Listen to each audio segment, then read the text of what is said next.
linha, né? Teve uma vez, que apresentação assim de criança, e meu irmão sempre foi muito tímido, né? Ele ficava andando atrás da minha mãe e tal, aquela coisa toda. E aí, as crianças cantando lá, enfim, e cadê o Vinícius? Cadê o Vinícius? Cadê o Vinícius? Ninguém achava. Quando acaba a música, a gente vê só ele com o cabelo bem caracolado, ele gostava do cabelo grande, a gente só vê um chumacinho de cabelo passando assim dentro do batistério. Ele ficou com vergonha de ficar na frente, cantar lá dentro, e foi passando assim para ir embora, né? Criança é isso. Em um momento, muita vergonha, outros momentos, nada de vergonha, e assim segue, né? Muito bem. Meus irmãos, vocês que já deram nome ali para o nosso relógio de oração, hoje nós começamos, tá?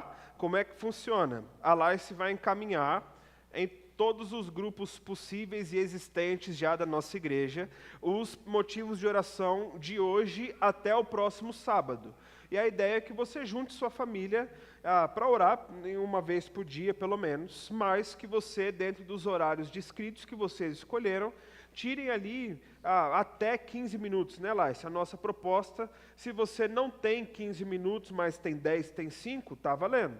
Se você tem 15, mas tem 30, tem 1 hora, Deus abençoe você. Ore pela sua família e não deixe de participar. Ainda temos horários vagos e eu estava muito animado da gente completar pela primeira vez todos os horários. Quem ainda não colocou o nome lá? Bom, então, Ronald 2 da manhã, pode pôr.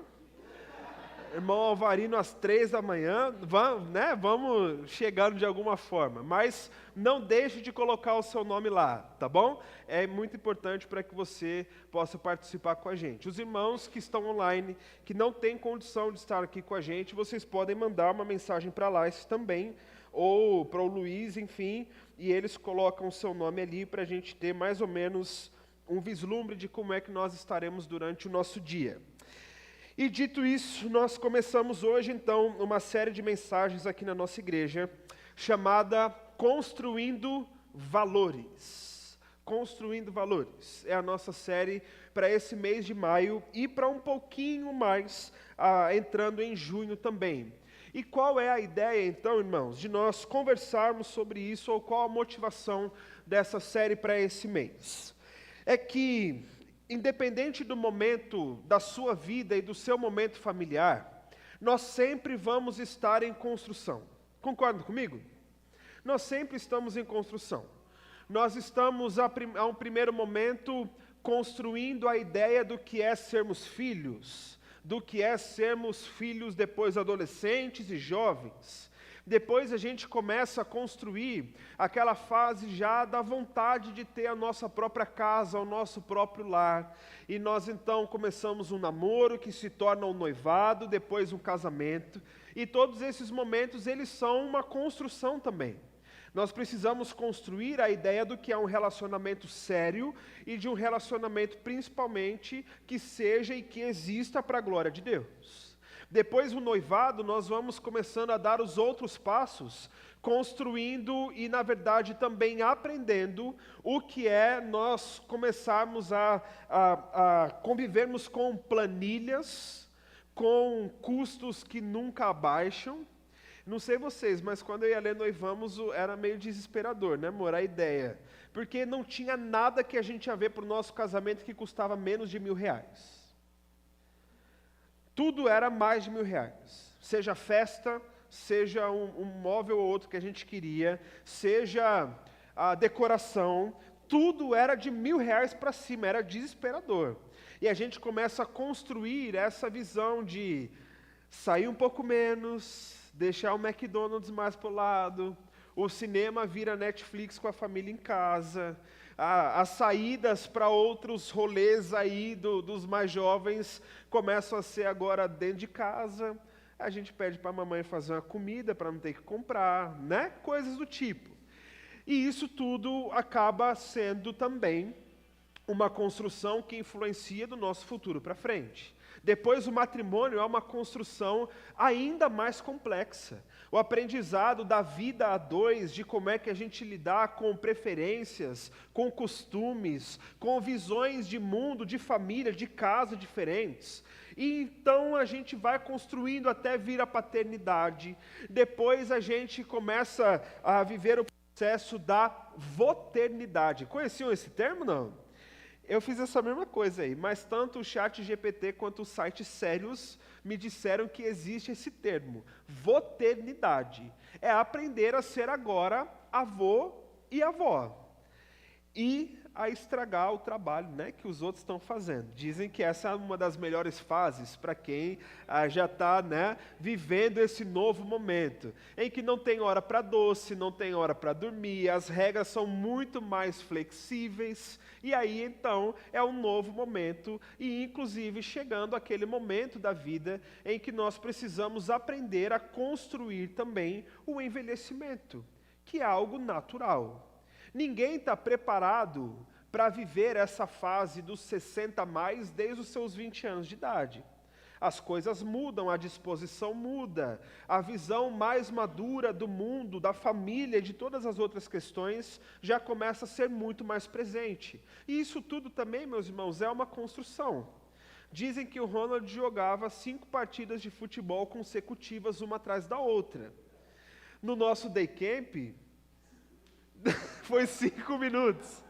E o pior é que ele saiu morrendo de dor para um lado e eu morrendo de dor para o outro lado, né? Então, a gente vai aprendendo a viver todos esses momentos construindo em Deus todas essas nossas fases familiares. E, meus irmãos, é inevitável que durante as construções que nós vamos tendo na nossa vida, a gente acaba levando com a gente alguns valores também. Ou você pode trocar a palavra valores por princípios. É natural. Você começa a aprender, você começa a ter experiências diferentes que fazem com que alguns valores acompanhem você durante essa construção. E, na verdade, a reflexão que nós precisamos ter é: os valores familiares que nós estamos construindo hoje, independente da fase que a gente está vivendo, são valores que trarão frutos bons ou frutos ruins. São valores que vão continuar contribuindo para uma construção saudável, ou são alguns valores que vão ser, na verdade, destrutivos ao longo do caminho e que vão causar sérios problemas depois. Você talvez tenha vivido uma família que seja disfuncional em algum momento. Você pode ter Você pode ter crescido em uma família que tenha tido ali de fato, uma construção ideal, digamos assim, entre um pai e uma mãe que se amam, que têm os seus filhos e que vivem todo aquele contexto. Como você pode ter crescido em uma família que não tenha sido construída sobre esse ideal, mas que com a bênção de Deus tem sido construída com a forma em que ela se encontra hoje. Pode ser que você tenha convivido com uma infância, adolescência, sem o seu pai, por exemplo, ou sem a sua mãe. Pode ser que você tenha perdido pessoas que você ama e que faziam parte da construção no meio do caminho de uma forma até um tanto quanto antecipada ao que você gostaria. Mas ainda assim você está convivendo com algum tipo de construção e que continua trazendo valores a você. Então, o objetivo maior dessa série de mensagens é olharmos para princípios bíblicos da família e sermos diretamente confrontados. Se nós estamos construindo com aquilo que nós precisamos construir, ou se nós estamos carregando bagagens com a gente, que a gente precisa deixar para trás, para continuar a nossa construção, à medida em que Deus tem nos orientado. Topa participar disso? Sim? Tem interesse nisso? Vale a pena pensar sobre isso? Eu vou acreditar só pelo balançar das cabeças e crer que daqui para o final da nossa mensagem você vai sair debaixo da coberta de novo, amém? Senão nós vamos cantar de novo, né, para alegrar de novo. Mas enfim, antes de nós entrarmos especificamente nos valores, nós queremos dar um passo atrás, como se fosse a fundação daquilo que nós estamos construindo, e pensarmos juntos hoje sobre um texto que vem à nossa mente sempre que nós falamos de família. Vamos fazer o teste? Pense um versículo bíblico que fale sobre família. E diz, né? Não só pense, mas fale também. Vamos abrir nossa Bíblia lá? É isso, muito obrigado, minha irmã. Josué capítulo 24, nós vamos ler o verso 14 ao verso 15. Vamos ler juntos.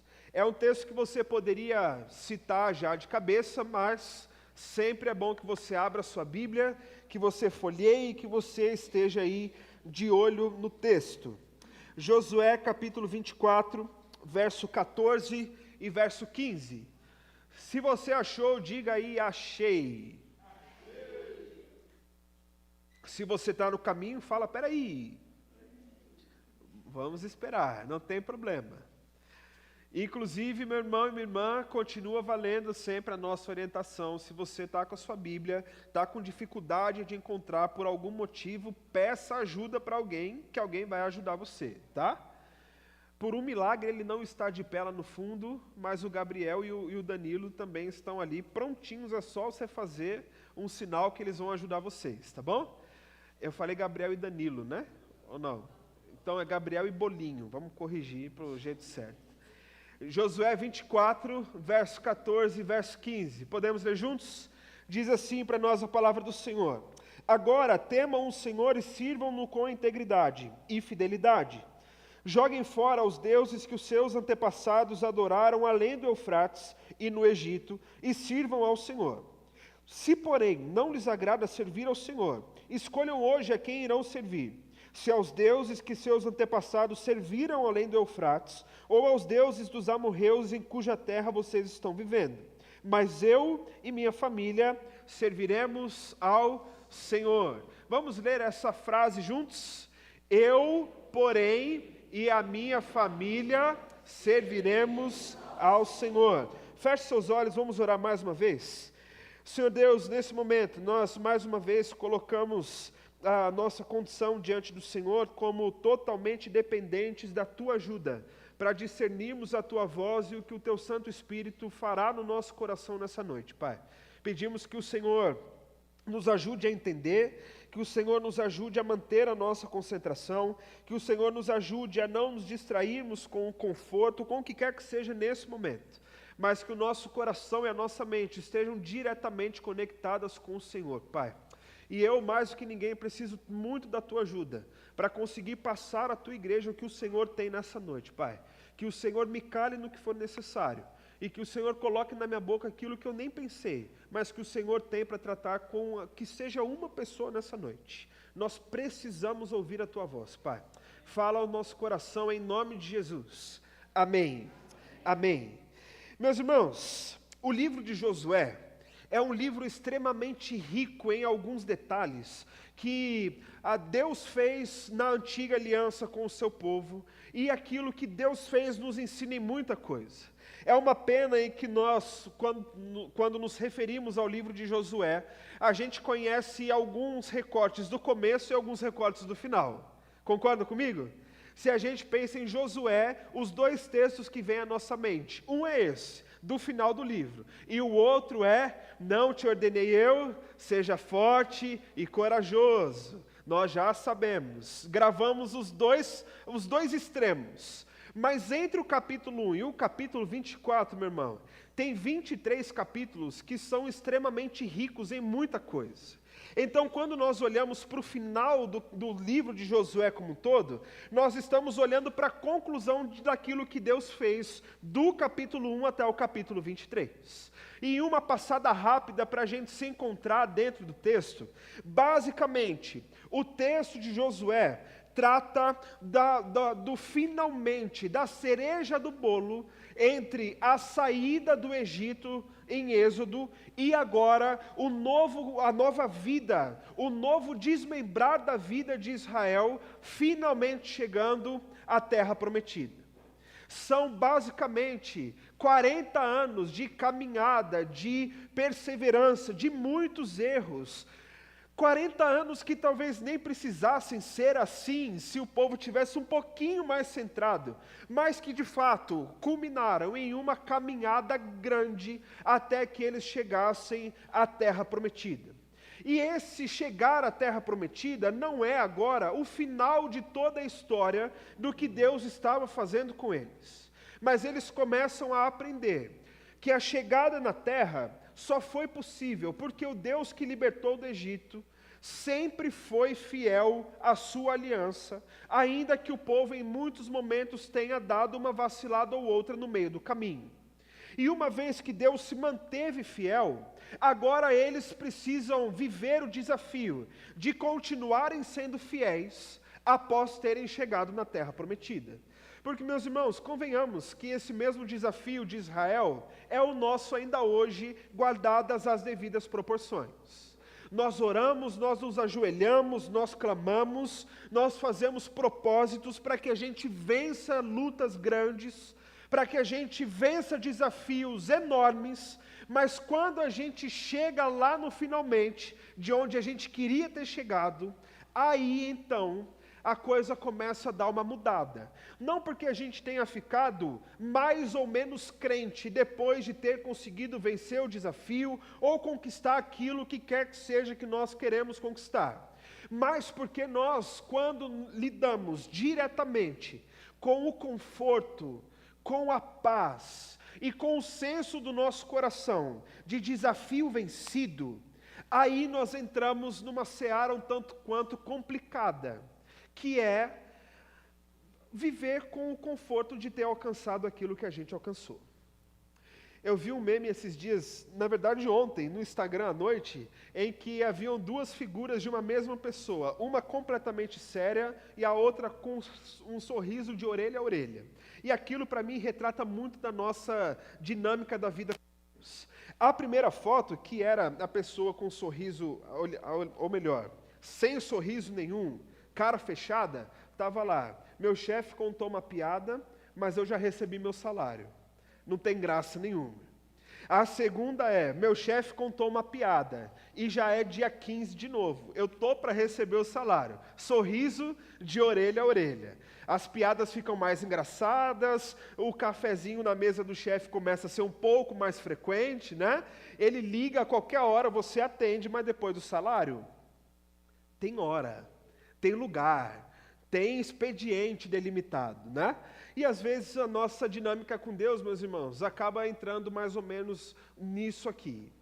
Deus me abençoou com coisa X, Bíblia fechada, oração quando dá, decorada antes de comer, e vou na igreja se o Palmeiras não for jogar na hora do culto.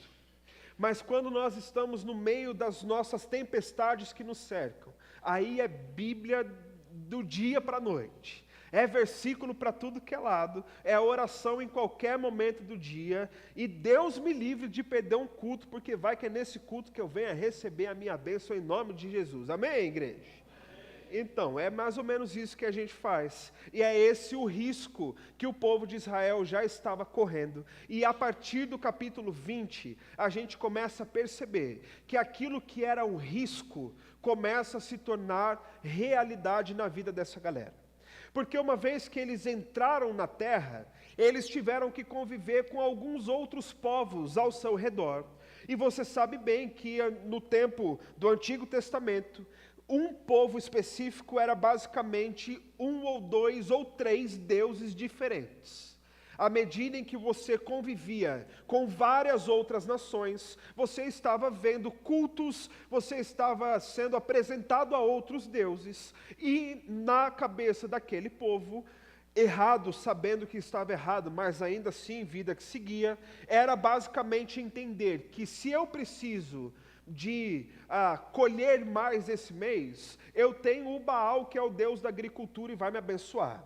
Se não está chovendo e eu preciso que chova, eu tenho o Deus tal, que é o Deus da chuva. Se na minha casa não houve continuidade da descendência, tem a deusa X, que é a deusa da fertilidade. Então eu tenho a minha segurança no Deus de Israel, mas eu tenho outros deuses que podem me ajudar com um pouquinho mais de facilidade. E esse mesmo problema é o que o povo viveu durante a escrita do livro de Números, de Levíticos, de Êxodo, e em alguma medida ainda do meio para o final do livro do Gênesis. Basicamente, então, o que acontece nesse momento é o povo correndo o risco de voltar a se afastar do Senhor, e por outro lado, o Deus que sempre foi e se mantém fiel, chamando esse povo de volta. A gente tem Josué, agora não mais aquele que precisava de coragem, mas aquele que já era experiente, já era mais velho, já estava na turma provavelmente dos 80 a mais, agora mais maduro e entendendo que o seu tempo como líder do povo e o seu tempo vivendo na terra já estava se acabando. E no meio de tudo isso, então, é que Josué traz essa frase famosa, marcante, dizendo: eu e minha casa serviremos ao Senhor. Deus traz Josué numa dinâmica de juntar o povo para a renovação da aliança, mas além de uma renovação ritualística, uma renovação decisória. Uma decisão que Josué tomou, que nós a lemos e achamos bonito, mas que não significa que repetir a decisão de Josué e sua casa nos faça participantes de fato da decisão de servir ao Senhor, tanto nós quanto a nossa casa. Por isso, antes de construir valores específicos, nós precisamos, enquanto famílias, tomar uma decisão muito específica, mas muito necessária. Uma decisão que muda o destino de famílias. Uma decisão em que a partir dela, e somente a partir dela, nós temos condição de construir valores e princípios que vão durar de hoje até enquanto Deus nos permitir conviver em família. E olhando então para a decisão de Josué, que você já sabe qual é, nós precisamos tomar uma decisão também particular de servir ao Senhor com a nossa casa, mas tomar uma decisão com alguns fatores muito além e mais profundos do que apenas um sentimentalismo ou então apenas uma repetição daquilo que Josué disse em algum momento. Por isso, nós precisamos tomar uma decisão que, em primeiro lugar, seja uma decisão consciente. Deu nem tempo de eu falar para repetir, né? Vamos lá? Precisamos tomar uma decisão consciente. O verso 14, eu peço que você leia comigo, nós vamos ler a primeira metade desse verso que diz: agora temam ao Senhor e sirvam-no com integridade e com fidelidade. Antes de Josué dizer qual é a sua decisão pessoal e familiar, Josué expande um pouco o olhar do povo que estava ouvindo, para que eles tivessem consciência da decisão que eles tomariam. A partir do começo do capítulo 24, acontece essa renovação da aliança, e as bases para a renovação da aliança não são exclusivamente e unicamente aquele momento de vida desse povo. Mas se você ler depois, e eu incentivo muito que você leia todo o capítulo até o final, Josué, ou melhor, Deus começa a falar por meio de Josué tudo aquilo que eles viveram a partir do Êxodo até aquele momento em que eles estavam vivendo. Então Deus começa a relembrar aquilo que Ele fez, Deus começa a relembrar a forma como Ele deu a terra, Deus começa a relembrar os momentos em que Ele, e apenas e exclusivamente Ele, sustentou o seu povo de uma maneira sem igual, e depois então, que todos os termos são colocados ali, é que Josué reassume a palavra para dizer ao povo então: já que a gente precisa tomar uma decisão da renovação da aliança, vocês precisam tomar a sua decisão conscientes do que significa servir ao Senhor com a sua casa. E então Josué traz três principais pontos que valem a pena a gente lembrar, que é: temam ao Senhor e sirvam-no com integridade e com fidelidade. Meus irmãos, à medida em que nós queremos decidir servir ao Senhor com a nossa casa, nós precisamos estar conscientes de quem é o Deus a quem nós servimos e quais são as exigências do Deus a quem nós servimos, tanto a nós quanto a nossa família como um todo. Essa ideia e essa história de Deus ser como um ser inanimado, que está ali presente somente para fazer a sua vontade, meu irmão, essa ideia não é bíblica de forma alguma. Já dizia um professor meu, pastor Isaac, toda aula ele dizia para a gente: não entendam que Deus é uma Hello Kitty, e não façam de Deus uma Hello Kitty. A Hello Kitty é aquele bichinho, que é um gato, não sei o que é. É um gatinho, né? Que basicamente está sorrindo o tempo todo, está com aquele bracinho de quem está dando um abraço em alguém, não fala nada, só está ali sorrindo, feliz, querendo abraçar você e tudo mais. Meus irmãos, essa ideia não reflete o Deus da Bíblia. Não porque o Deus que se apresenta a nós seja um Deus malvado, um Deus carrasco, um Deus que pune porque quer ver o mal e aquela coisa toda, mas simplesmente porque o Deus de toda a terra, o Deus soberano sobre toda a história e o universo, não é um ser passional, não é um ser apenas reativo a outras coisas. Não é um ser que está sentado no seu alto e sublime trono, esperando ver o que é que vai acontecer com a humanidade. Mas Deus está sempre em movimento, e sendo um Deus onipresente, onipotente e onisciente, Deus não está apenas um passo à nossa frente, mas Deus está no controle de toda a história. E isso significa dizer que nós servimos a um Deus ativo, um Deus vivo, um Deus atuante, em que as normas para que as nossas famílias funcionem, não está naquilo que nós vamos inventar do zero, mas a norma para que as nossas famílias funcionem, foi dada por esse Deus, que está no controle de todas as coisas. Sendo assim, sabendo que Deus tem o seu caráter, a sua vontade, a sua pessoalidade, nós precisamos estar conscientes de que família alguma poderá decidir servir ao Senhor, se não estiver dispostas a temer ao Senhor acima de todas as coisas. É o que Josué está dizendo a eles: temam ao Senhor. E na verdade nós olhamos para a ideia de temer como a ideia de ter medo. E essa não é a ideia bíblica do que Deus está querendo dizer para nós. Eu li uma vez uma definição extremamente infeliz, que dizia que ter medo é manter um afastamento de Deus. E na verdade não tem absolutamente nada a ver com isso. Não é medo, não é afastamento, não é receio, nada disso, porque a Bíblia toda é um convite para um relacionamento pessoal e íntimo com Deus. Não é isso que a sua Bíblia diz para você?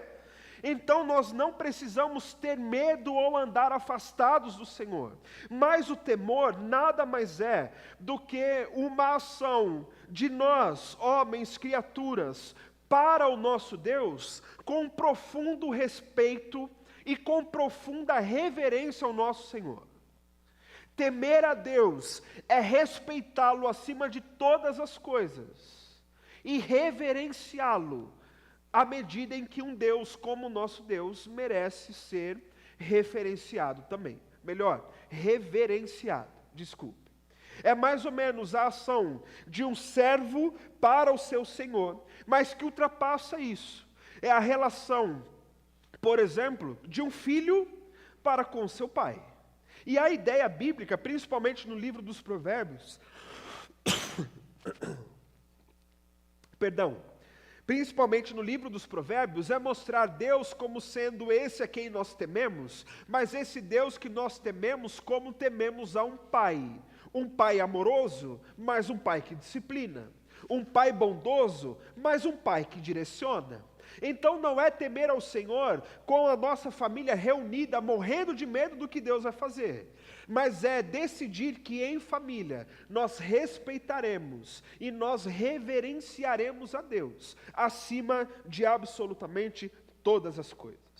Essa não é uma novidade só para Josué e para aquelas famílias, mas é algo que Deus decidiu ter como um critério para o seu relacionamento com o seu povo. Diz para a gente, Deuteronômio capítulo 10, um momento onde Deus está tratando com o seu povo, Esse povo que chegou na terra prometida. É bem verdade que algumas gerações morreram, alguns continuaram, mas a lei e a base que eles tinham, nada mais era do que essa mesmo. E diz o texto para a gente: e agora, ó Israel, que é que o Senhor seu Deus pede de você, senão que tema o Senhor o seu Deus, que ande em todos os seus caminhos, que ame e que sirva ao Senhor o seu Deus de todo o seu coração e de toda a sua alma, e que obedeça aos mandamentos e aos decretos do Senhor, que hoje lhe dou para o seu próprio bem. Em outras palavras, é Deus dizendo assim: galera, vocês já entenderam o que eu estou esperando de vocês? É isso aqui. Eu quero que vocês me amem, eu quero que vocês me obedeçam, eu quero que vocês me sirvam, mas a princípio de todas as coisas, espelhando o texto de Provérbios que diz que o temor do Senhor é o princípio de toda a... Exatamente. É Deus mais uma vez dizendo: temam ao Senhor, eu quero respeito de vocês, eu quero que o coração de vocês esteja no lugar certo. Eu quero que vocês entendam que mesmo sendo pessoal, mesmo sendo amoroso, mesmo sendo bondoso, não perco eu a condição de Deus para com a sua família e para com a sua vida como um todo. Se nós vamos decidir seguir ao Senhor, é sabendo que os critérios são dele, e nós precisamos estar conscientes de que não existe neutralidade diante de Deus. Ou nós obedecemos e tememos ao Senhor, e não menos importante, os outros dois pontos, servir com integridade e com fidelidade. O que nós podemos mudar uma palavra muito simples para dizer que é servir ao Senhor com absoluta exclusividade, sem dividir nada com nenhum outro tipo de Deus. Ou nós estamos conscientes disso e decidimos sabendo quais são, entre aspas, as regras do jogo, ou então nós vamos viver patinando enquanto família. Há um livro que trata sobre comunhão, sobre uma expansão da família para a família da fé, de Dietrich Bonhoeffer, um autor alemão espetacular, que eu recomendo muito que você leia. Em um dos seus livros ele diz que a decisão mais perigosa que alguém pode ter, e que uma igreja pode ter, e que famílias podem ter, é tentar permanecer neutro diante de Deus. A decisão mais perigosa é tentar permanecer neutro diante de Deus. Meu irmão, não existe cadeira vazia como uma máxima da liderança, não existe uma cadeira vazia que permaneça vazia para sempre. Não existe lugar no seu coração que vá permanecer vazio para sempre. Lembre-se que o seu coração pecaminoso, afetado pela queda, cheio de maldade como é o nosso coração, nunca estará em condição de neutralidade. Nós nunca estaremos em um ponto morto na nossa vida. Ou a gente está andando em direção ao Senhor, o nosso Deus, ou a gente está andando para trás, regredindo, voltando aos caminhos que nos levam à condenação. Ou nós estamos diante de Deus servindo, ou nós estamos de costas para Deus, nos colocando na posição que Cristo Jesus morreu para que nós não vivêssemos ela, que é a condição de inimigos de Deus. Guarde isso no seu coração e trate isso com a sua família. Não existe família neutra vendo o que vai dar. Ou existe família que decide servir ao Senhor, ou existe família que não vai servir ao Senhor, mas vai servir aos prazeres do seu coração, vai servir aos prazeres do pecado, vai servir a qualquer tipo de coisa, menos ao Senhor. Se a sua vontade é que a sua família tenha condição de dizer: eu e minha casa serviremos ao Senhor, esteja consciente que a vida com Deus não é um oba-oba.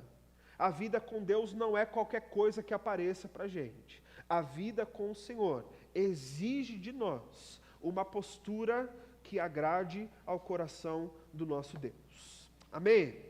Em segundo lugar, nós precisamos tomar uma decisão que seja definitiva. Vamos juntos? Precisamos...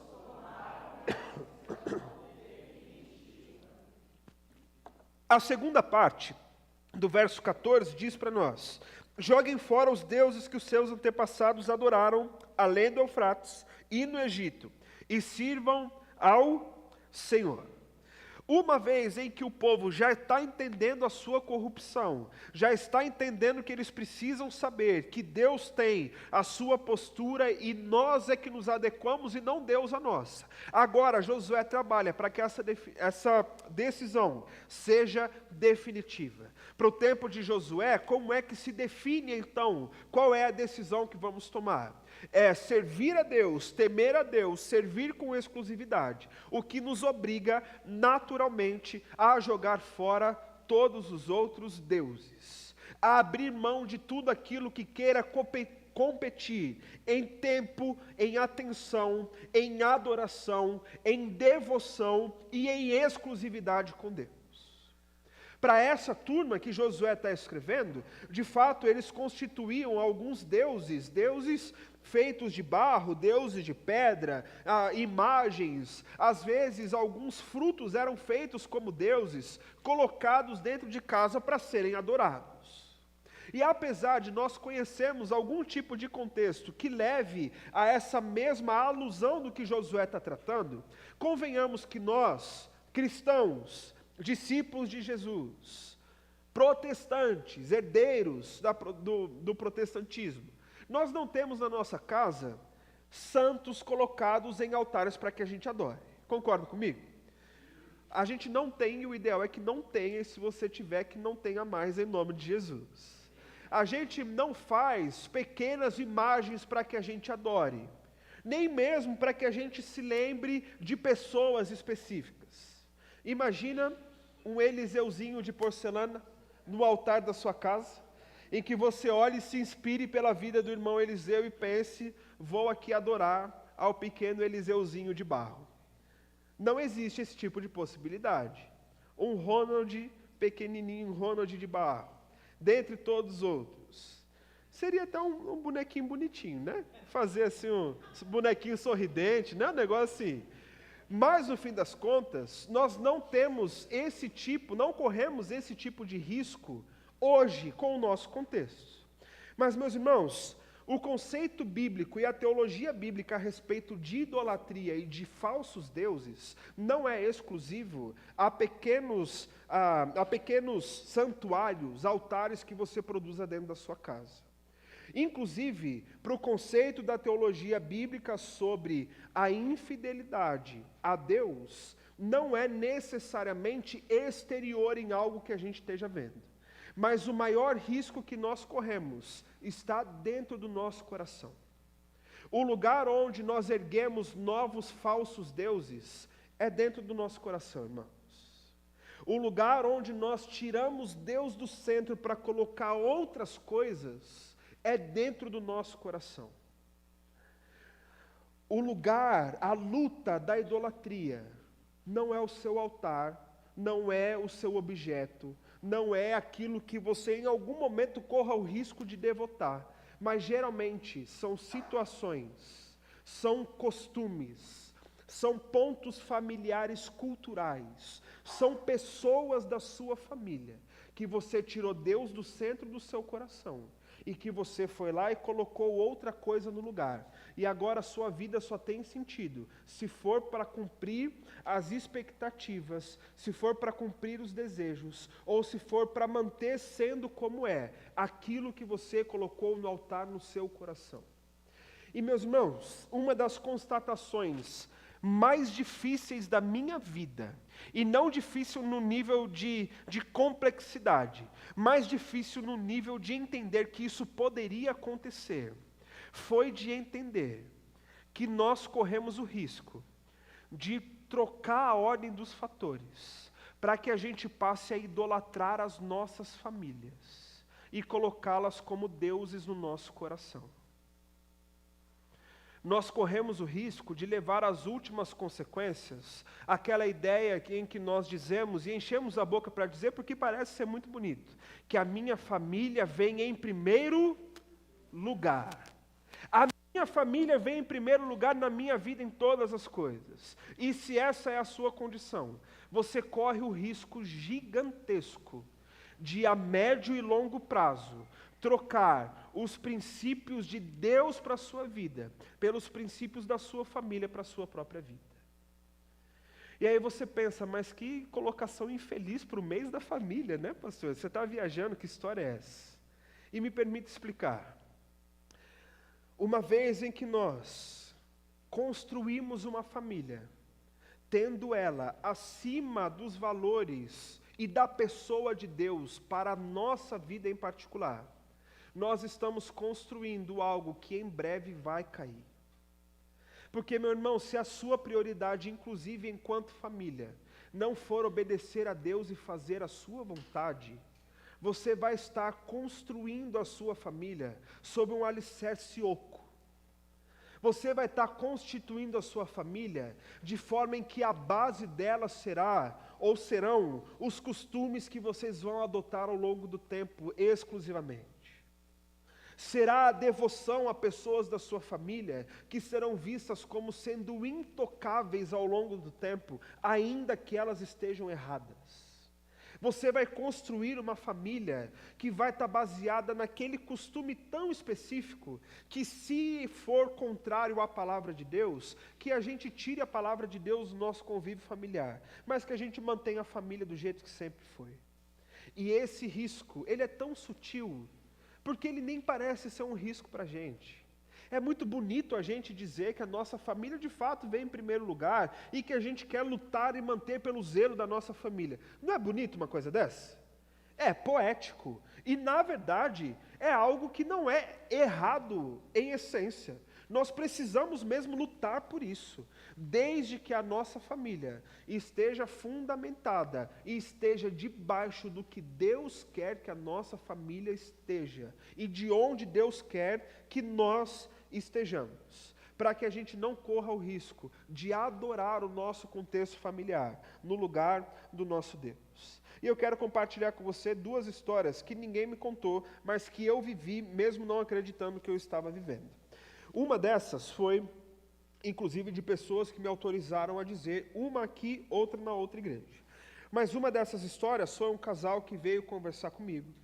E eles estavam em uma crise gigantesca, porque todas as decisões da casa estavam condicionadas à aprovação ou não da mãe do rapaz e da sogra da moça.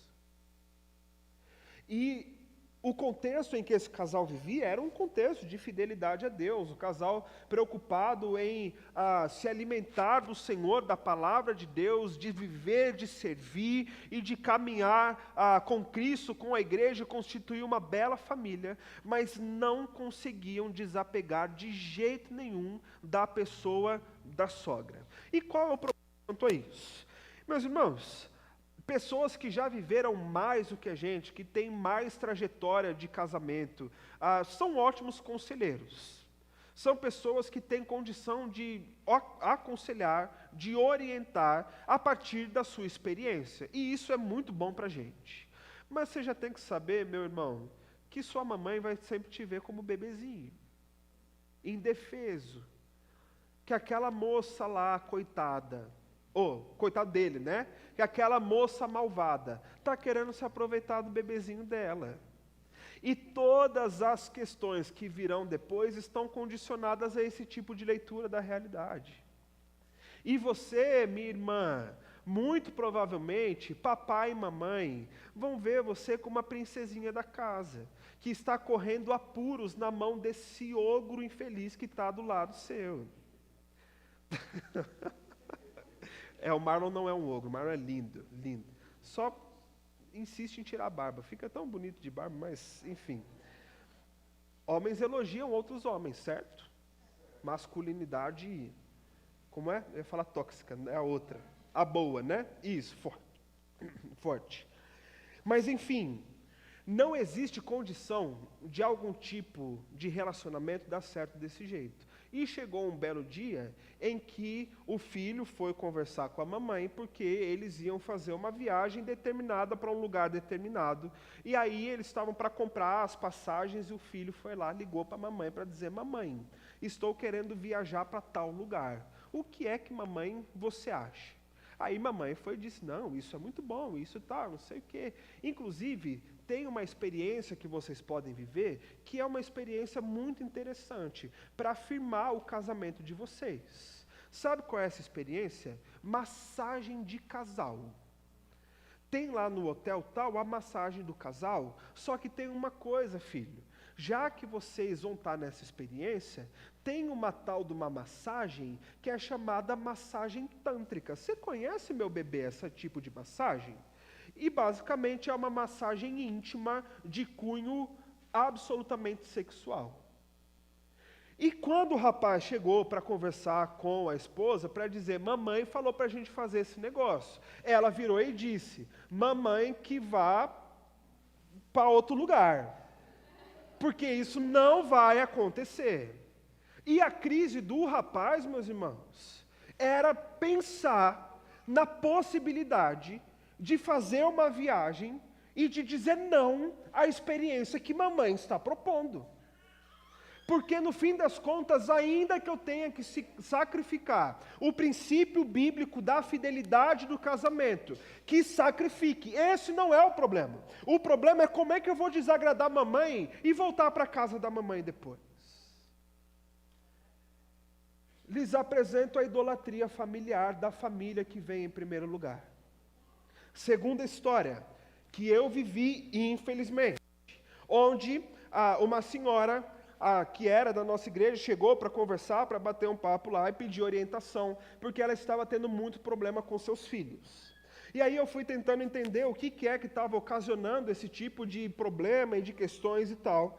E então ela disse que ela e o seu marido, quando se casaram, fizeram um acordo, que é, a nossa casa será um lugar de paz. E em um lugar de paz não existe repreensão.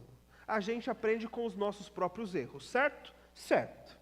Eles foram sobrevivendo ao tempo de casamento sem a repreensão para cultivar um lugar de paz. E a família, naturalmente, ao longo do tempo, começou a crescer, começou a vir filhos, e esses filhos não podiam ser repreendidos, porque eles estavam num lugar que era um lugar de paz. E a gente não vai repreender os filhinhos, porque a nossa casa é um lugar de paz. E nessa história, meus irmãos, de lugar de paz, de não repreender, de deixa o bebê crescer, eles chegaram na condição em que os dois filhos, passavam a semana fazendo absolutamente o que eles queriam dentro de casa.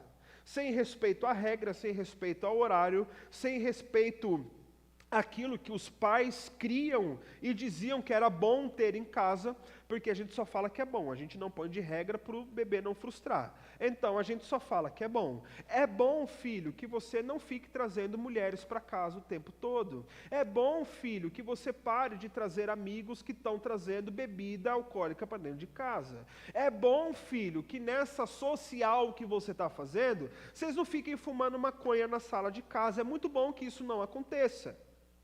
Com a filha, a mesma coisa. Filha, não é bom que toda semana você tenha um homem diferente dentro do seu quarto.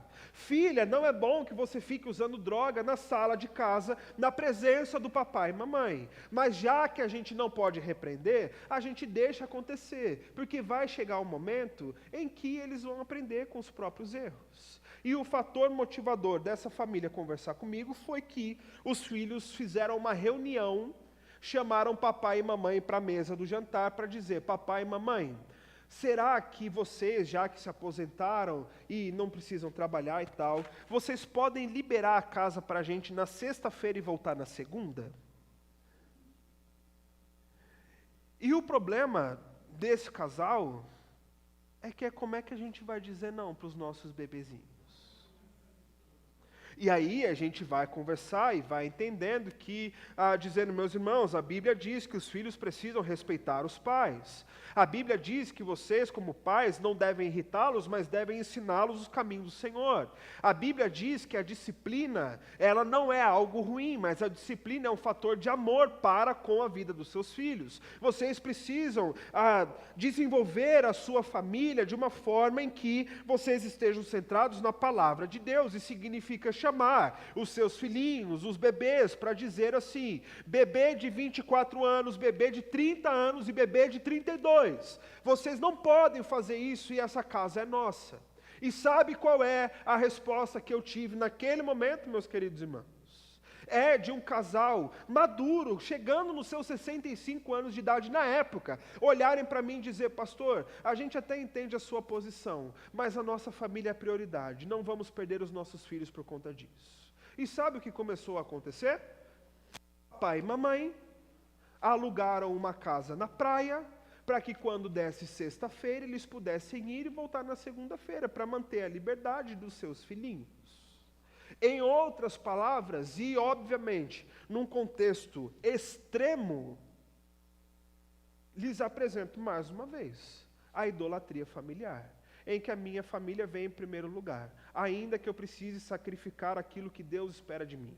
A minha família vem em primeiro lugar, ainda que eu precise corrigir a minha casa, e que eu precise enfrentar um mal-estar momentâneo, em que eu precise enfrentar e confrontar pecados da minha família, ainda que seja assim, a palavra de Deus me norteia para que a minha família possa viver uma construção. E a gente corre o risco de abandonar todas essas coisas, construir os nossos altares, e vez após vez ficarmos repetindo da boca para fora: eu e minha família, eu e minha casa serviremos ao Senhor. Se essa não for uma decisão definitiva, para que, em outras palavras, como Josué disse, chegar para você e dizer: meu irmão e minha irmã, elimine os altares idólatras do seu coração, para que você possa servir exclusivamente ao Senhor. Se não for assim, a sua casa não vai servir ao Senhor. A sua casa não vai viver uma construção. A sua casa não vai poder descansar sobre uma decisão segura diante de Deus. Porque Deus não está interessado em dividir nem a sua glória, nem o louvor que é dele, e nem a devoção que é dele com outras coisas. Enquanto você manter a sua família em um pé de idolatria, absolutamente nada vai sair do lugar, meu irmão e minha irmã. E essa não é nem uma profecia do caos do óbvio, não. É uma constatação simples, porque eu tenho certeza que se você precisasse trazer exemplos dessas coisas que você já tenha vivido, você enriqueceria muito mais aquilo que eu estou trazendo a vocês. Vocês já sabem que é assim. A questão é, precisamos tomar a definição consciente de quem Deus é e daquilo que Ele exige de nós, para que essa decisão seja definitiva, para que aí sim a gente tenha condição de começar uma nova construção, em que as nossas famílias não serão um altar de idolatria, mas dentro das nossas famílias haverá um só altar intocável, que é o altar de adoração ao nosso Deus.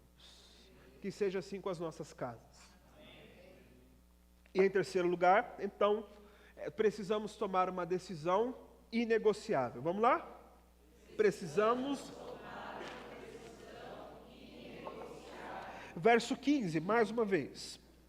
Se, porém, não lhes agrada servir ao Senhor, escolham hoje a quem irão servir, se aos deuses que os seus antepassados serviram além do Eufrates, ou aos deuses dos amorreus em cuja terra vocês estão vivendo. Mas eu e minha casa serviremos ao Senhor. Chega então nessa célebre frase que Josué traz para a gente, e há aqui um detalhe muito interessante no texto, e é um detalhe que eu quero saltar aos seus olhos nesse momento. Josué, como líder da nação, em alguns outros momentos, assim como Moisés fez, eles foram representantes da aliança de Deus com o seu povo. E o que isso implica? Implica em dizer que aquilo que eles faziam, ou esses movimentos de renovação que eles participavam, eles estavam representando todo o povo que Deus confiou aos cuidados deles naquele momento. Em outras palavras, quando Josué e Moisés, em alguns momentos, iam e renovavam a aliança, eles faziam em nome de todo o povo. E a diferença aqui é que Josué, apesar de mais ou menos seguir o mesmo caminho, reunir todo o povo de Israel, trazer os líderes das tribos, os juízes, os sacerdotes, reúne todo mundo. Josué agora não está interessado em renovar a aliança e tomar uma decisão que seja em nome de todo o povo.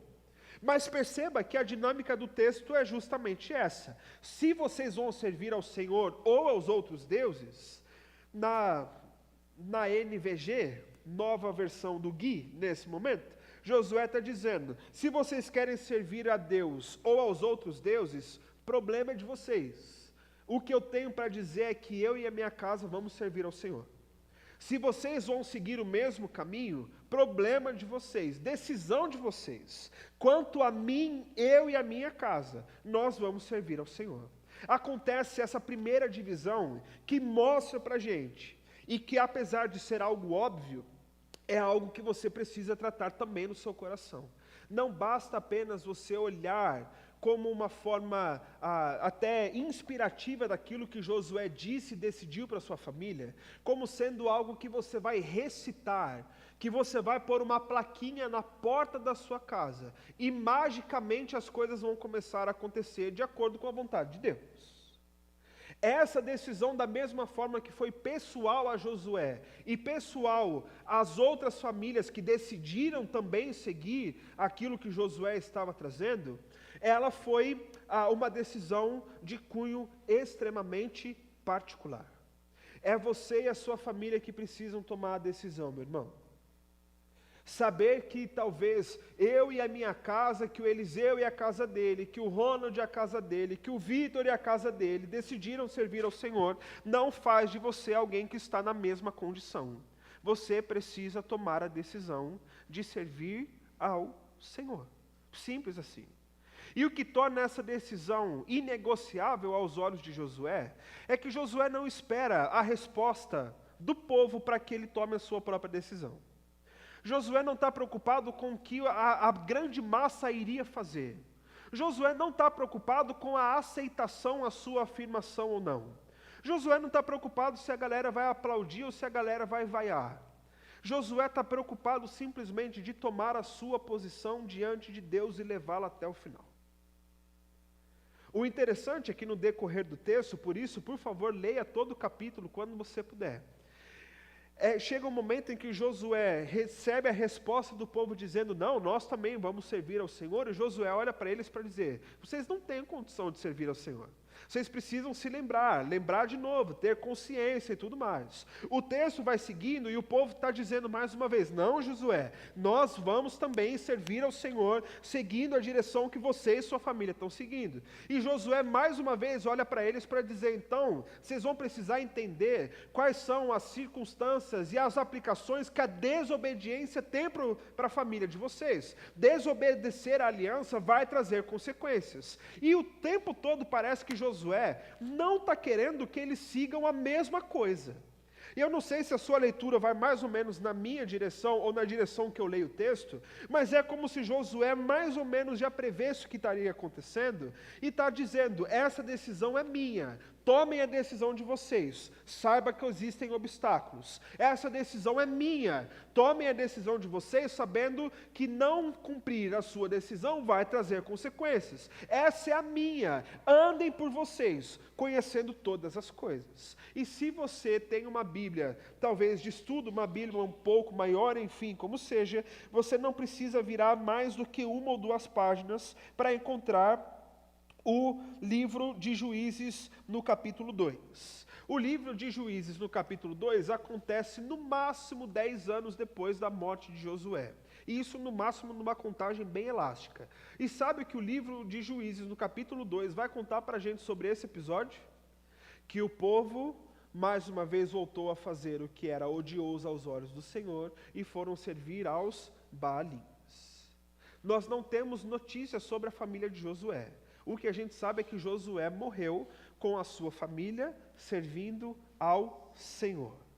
Queridos irmãos, ainda que você tenha pessoas que sejam, talvez, pessoas queridas, pessoas que você costuma se aconselhar, pessoas que te direcionam em momentos um tanto quanto nebulosos da sua vida, saiba que não existe ninguém que pode tomar a decisão por você e pela sua família, de dizer: eu e minha família serviremos ao Senhor. Não há ninguém que possa decidir por você. Não há influencer que possa decidir por você. Não há pastor que possa decidir por você. Você precisa tomar a sua própria decisão.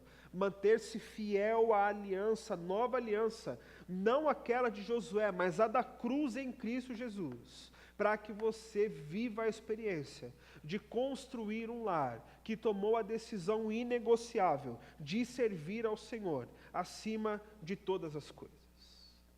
É uma decisão extremamente particular e é uma decisão que entra também na dimensão do testemunho a outras famílias. Porque, meu irmão e minha irmã, com as confusões mais diversas que nós vemos a respeito de famílias no nosso tempo, saiba que a luz de Cristo Jesus na sua família brilha e brilha muito forte.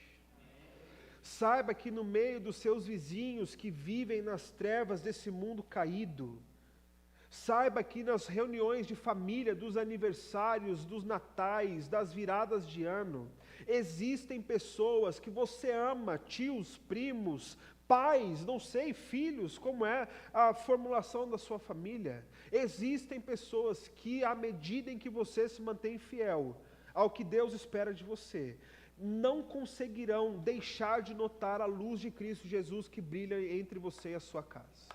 E isso é testemunho da decisão que você decidiu tomar. E esteja preparado, meu irmão, porque quem vê a luz quer aprender a brilhar junto com você. Quem vê a luz quer aprender de onde vem essa luz. Mas da mesma forma, quando você dá as mãos na sua casa para dizer, eu e minha casa serviremos ao Senhor, mas no lugar das luzes, o cheiro que vem do meio da sua família é de podridão, entenda que isso também será perceptível. Isso também será notado. Porque se tem uma coisa que descrentes adoram fazer, é encontrar os seus erros para jogar na sua cara que você é crente, mas você brigou com a sua esposa. Você é crente, mas você brigou com seu filho e sua filha. Você é crente, mas você não deixou os seus filhos fazerem tal coisa. Ah, você é crente, mas eu passei lá na sua casa um dia e eu vi que você estava discutindo com a sua esposa. E meus irmãos, que família consegue conviver sem discutir em algum momento? Seja honesto com você mesmo. Que casamento consegue viver 3 semanas sem discutir? Vocês conseguem? Que se alguém conseguir no próximo encontro de casais vai vir ensinar para mim como é que faz. Pode não parecer. Eu sei que eu sou uma pessoa amável, eu sou uma pessoa dócil, eu sou uma pessoa fácil de lidar.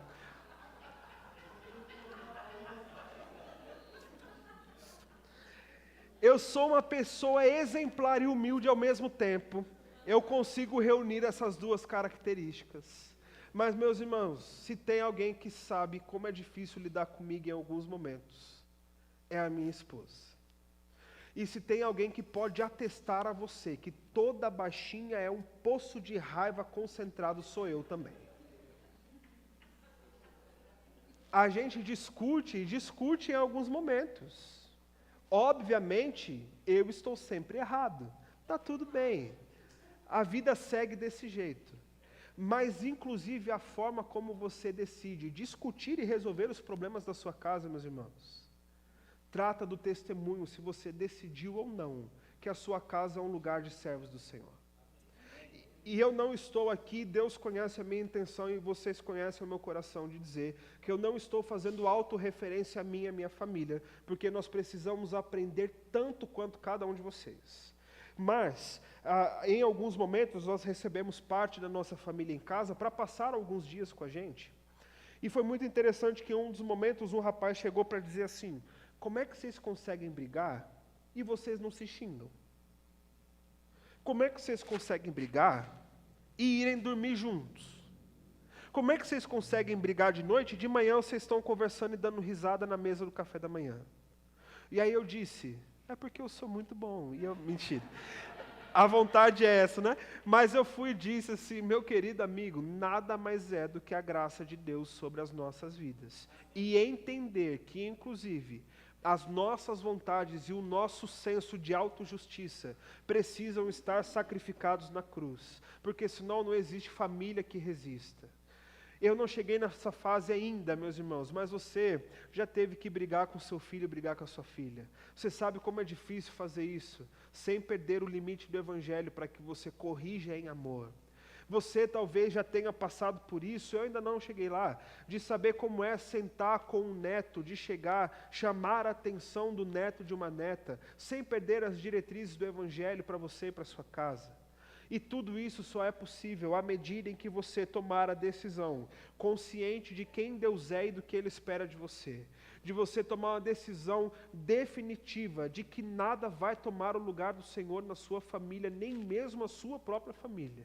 E quando essa decisão é tão inegociável, que todos os problemas, todas as questões, todas as situações que você viver na sua casa, estarão debaixo do domínio, da direção e da perspectiva que Deus tem para você. A nossa intenção não é ter uma igreja com famílias perfeitas, porque isso só será possível na glória.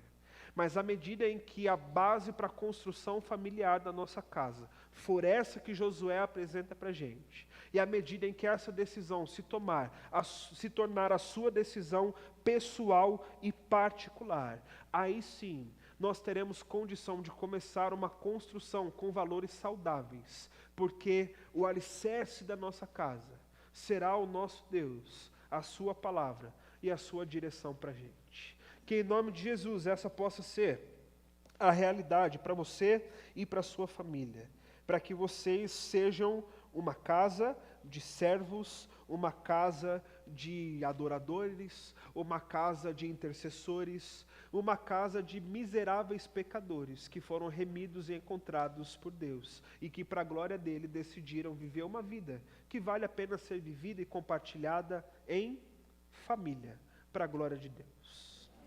Vamos orar? Feche seus olhos, por favor. Senhor Deus, nós mais uma vez colocamos diante do Senhor o nosso coração pecaminoso e inclusive incapaz de fazer acontecer como nós vimos na Tua Palavra e fomos orientados, simplesmente pela força do nosso braço e pela força das nossas decisões. Nós precisamos muito do Senhor para que essas decisões que Josué nos apresentou, inspirado pelo Senhor, possam ser decisões nossas, Pai. Nós precisamos muito da Tua ajuda para compreendermos, conhecermos e crescermos no conhecimento de quem o Senhor Deus é, Pai. Nós não temos condição de construir uma família saudável sem conhecermos ao Senhor. E para conhecermos ao Senhor, nós pedimos a Tua ajuda, Pai, para que possamos viver essa relação a um nível tão profundo com o Senhor, que é aquilo que a Tua Palavra nos orienta, Pai. Da mesma forma, Senhor, existem tantas situações que, por mais que possam parecer boas, acabam se colocando diante de nós como verdadeiros ídolos que atrapalham o nosso relacionamento com o Senhor, Deus. Cada um de nós, Pai, tem e vive uma situação específica e particular, e o Senhor é quem conhece esses problemas que nós enfrentamos. Mas nós sabemos que da mesma forma, o Senhor é suficientemente poderoso para nos ajudar a vencer, para nos ajudar a limpar o nosso coração de todo e qualquer ídolo, para que o nosso coração seja inteiro e exclusivamente do Senhor, Pai. E é isso que nós buscamos. E nós sabemos que o Senhor também é aquele que nos fortalece ao nível de essa decisão que nós queremos tomar, de que a nossa casa seja um lugar que serve ao Senhor, seja tomada de fato, à medida em que o Senhor nos ajuda a não abrirmos mão do que o Senhor tem para nós, e que a luz do Senhor em meio às nossas casas possa brilhar, mas brilhar tão forte, que não existam trevas perto de nós que consigam, Pai, resistir à beleza que é vivermos a família ao molde da Tua Palavra, Pai. Por isso que o Senhor nos fortaleça, para que a nossa família seja um testemunho da Tua graça, e que nós possamos pregar a Tua Palavra àqueles que precisam, inclusive convidando eles para viver em família com a gente, para que eles encontrem o Senhor, mesmo em meio às nossas imperfeições, sabendo que a Tua graça nos basta, e ela é quem enche o nosso coração, a ponto de não ficar as nossas falhas no meio do caminho, mas ser a Tua graça, a Tua palavra, a Tua fidelidade, a ter a última palavra nas nossas famílias, Pai. Nos fortalece nos ajuda a tomar essa decisão e principalmente nos ajuda a nos mantermos firmes, mesmo diante a todas as situações que venham sobre nós, Pai. E que o amor do Senhor seja o amor que é o elo perfeito entre nós, dentro das nossas casas, Pai. Que a graça de Cristo Jesus, que morreu em nosso lugar, seja aquela que nos constrange a saber que não existe briga, que não existe desavença, que vale a pena ser levada a vida toda, mas antes pode ser entregue ao teu altar e serem curadas pelo Senhor. E que a comunhão e a consolação do Teu Santo Espírito, que direcionam cada passo que nós damos, seja também o guia e o juiz dos nossos corações, quando nós tratamos com a nossa família como um todo, Pai. Assim pedimos, sabendo que nós somos imperfeitos, mas o Senhor é o Deus de toda a perfeição, e é o Deus que está perto de nós. Oramos em nome de Jesus. Amém. Amém.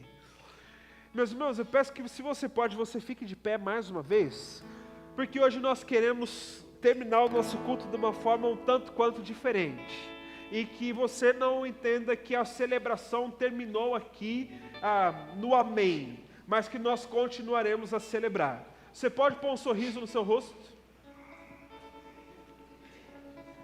Amém.